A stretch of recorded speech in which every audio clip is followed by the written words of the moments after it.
कारोबारी हफ्ते के पहले दिन बाजार में जोरदार तेजी देखने को मिली। बाजार की तेजी के पीछे घरेलू और ग्लोबल दोनों स्तरों पर कई पॉजिटिव संकेतों ने काम किया। बाजार में तेजी का सबसे बड़ा सहारा विदेशी और घरेलू निवेशकों की खरीदारी बनी। लगातार तीसरे दिन एफआईआईज ने शुक्रवार को तगड़ी खरीदारी की थी। घरेलू फंड्स की लगातार 80वें दिन खरीदारी जारी रही। आज की तेजी को लीड किया आईटी शेयरों ने। निफ्टी आईटी इंडेक्स में 2% से ज्यादा की तेजी रही। मेटल और ऑटो इंडेक्स में भी अच्छी तेजी रही।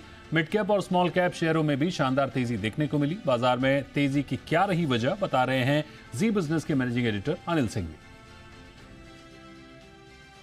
हफ्ते के पहले दिन और लगातार दूसरे दिन भारतीय बाजारों में दिखी दमदार तेजी भी ऐसी कि बस आप दंग रह जाएंगे। जबरदस्त सेक्शन रहा। 26,000 के ऊपर खुले हम निफ्टी पर, उसके बाद एक बार भी पीछे मुड़कर नहीं देखा। दिन की ऊंचाइयों के करीब 26,175 के पास जाकर निफ्टी बंद होता दिखा और मजबूती रही करीबन 200 पॉइंट की। लगभग 250 पॉइंट की तेजी बैंक निफ्टी में रही। 59,300 के आसपास आज क्लोजिंग मिली और सेंसेक्स 650 अंकों से ज़्यादा मजबूत रहा और तीनों ही इंडेक्स लगातार दूसरे दिन तेजी के साथ रहे। लेकिन इनसे कहीं बेहतर, इनसे कहीं ज़्यादा मजबूत है मिड कैप और small cap share. Mid cap शेयरों में 0.5% से ज़्यादा की तेजी, तो स्मॉल कैप शेयर 1% से ज़्यादा बढ़कर बंद हुए और लगातार तीसरे दिन इन दोनों इंडेक्स में तेजी हुई और सारे के सारे इंडेक्स आज हायर हाई हायर लो बनाते हुए दिखे, यानी कि एक और तकनीकी भाषा में मजबूती का संकेत। एक और अच्छी बात यह कि आज बाजार में चौतरफा खरीदारी थी। सारे सेक्टर इंडेक्स हरे निशान में और दिग्गज भी और लार्ज कैप भी सब के सब एक साथ दौड़ लगाते नजर आए। तो फिर आप सोच रहे हो कि हफ्ते के पहले दिन ऐसा हो क्या गया जिसकी वजह से तेजी हो रही है। तो इस तेजी को बाजार में लाने का सबसे बड़ा काम किया है एफआईज ने, जो लगातार अब तक भारतीय बाजारों पर बेरिश है, शॉर्ट बनाकर बैठे हुए हैं। लगभग 90-92% के आसपास इंडेक्स फ्यूचर्स में, कैश में बिकवाली कर रहे हैं। लेकिन शुक्रवार के सेशन में लगातार तीसरा दिन ऐसा था एफआईज की तरफ से जब कैश मार्केट में खरीदारी के आंकड़े आते दिखे। इससे पहले 2 महीने पहले 21 अक्टूबर को ऐसा हुआ था जब लगातार 3 दिन एफआईज ने कैश मार्केट में खरीदारी की। लेकिन सिर्फ कैश की खरीदारी नहीं, साथ ही इंडेक्स और स्टॉक फ्यूचर्स मिलाकर देखें तो एफआईज की तरफ से 6,700 करोड़ के आसपास की टोटल खरीदारी वाकई में हाल ही के दिनों की काफ़ी बड़ी खरीदारी थी। वहीं घरेलू फंड भी ऐसा नहीं कि बेचने के मूड में आ गए। जब एफआईज खरीदे 5700 करोड़ की उनकी खरीदारी लगातार 80वें दिन, ये भी अपने आप में रिकॉर्ड। तो पैसे की ताकत बाजार में आपको जोश बढ़ती हुई दिखी है। इन सब के साथ साथ इंडिया विक्स जो लाइफ टाइम लो के आसपास पहुंच चुका था, 2008 के बाद पहली बार ऐसा हुआ कि इंडिया विक्स 9.5 के आसपास पहुंचा है। और जाहिर सी बात है कि जब विक्स इतना नीचे हो तो वोलेटिलिटी बढ़ने के और तेजी लौटने के संकेत मिलते हैं और वो तुरंत आपके सामने आ ही गए। इसके अलावा अमेरिकी बाजार लगातार 2 दिन से मजबूत हैं। डाउ फ्यूचर्स, नैस्डैक फ्यूचर्स आज अच्छे मजबूती के साथ ट्रेड करते दिख रहे हैं। तो थोड़ा सपोर्ट ग्लोबल से भी आ गया।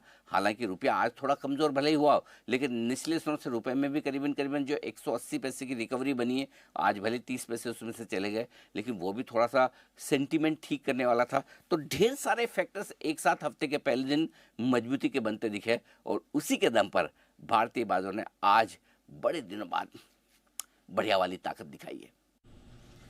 और आज के बाजार पर डिटेल में जानकारी दे रही हैं जानवी। हफ्ते की शुरुआत अगर देखें तो काफी धमाकेदार होती हुई दिखी है। चाहे फ्रंटलाइन इंडिसेज हो, ब्रॉडर इंडिसेज हो, हमने देखा कि चौतरफा खरीदारी आती हुई दिखी। और गिफ्ट निफ्टी भी आज हमने देखा था कि शुरुआती संकेत काफी अच्छे यहाँ से दिए। ग्लोबल संकेत काफी पॉजिटिव आते हुए दिख रहे थे। अच्छे मैक्रो स्प्रेड्स भी आए, जिसके चलते इस बाजार में जो खरीदारी थी वो काफी अच्छी आती हुई दिखी।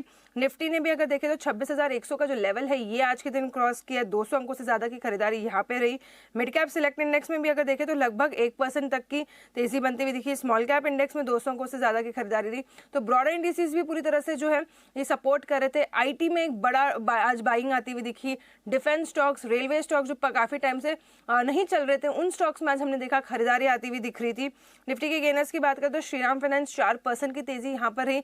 पीसी में भी काफी अच्छी बातें निकल के आई थी।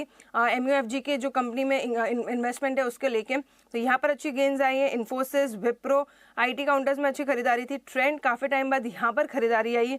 वही लूजर्स में इंश्योरेंस कंपनीज में थोड़ा प्रेशर था। टाटा कंज्यूमर में भी अगर हमने देखा तो आज थोड़ा प्रेशर बनता हुआ दिखा। खबरों के स्टॉक्स में प्रमोटर बाइंग के वजह से जुपिटर वैगन्स में 19% का बड़ा जंप आया है। वही जीई वर्नोवा 8,000 से 10,000 करोड़ का जो एक ऑर्डर विन हुआ है इन्हें अडानी एनर्जी सॉल्यूशन से, तो यहाँ पर फोकस में था यही कि केईसी में भी अगर देखें तो केईसी इंटरनेशनल यहाँ पर अच्छी खरीदारी थी। वही मीशो फ्राइडे को अगर देखें तो इसका प्राइस बैंड चेंज हुआ था, आज 10% के लोअर सर्किट पे ये बंद हुआ है। डिफेंस काउंटर्स में आज अच्छी खरीदारी थी, DCX Systems, ideaForge, MTAR Tech, यहाँ पर देखें तो एक अच्छी खरीदारी आती हुई दिख रही। कुछ ब्रॉडर मार्केट के गेनर्स में बात करें तो स्टरलाइट टेक्नोलॉजीज 6% की खरीदारी यहाँ पर ही। एचसीसी आज इसका राइट्स इशू बंद हुआ है, यहाँ पर भी एक अच्छी खरीदारी आती हुई दिखी। वही लूजर्स में डिक्सन टेक 3% की गिरावट थी। ऑफिस स्पेस, शॉपर स्टॉप में भी देखें तो हल्की फुल्की गिरावट आती हुई दिखी।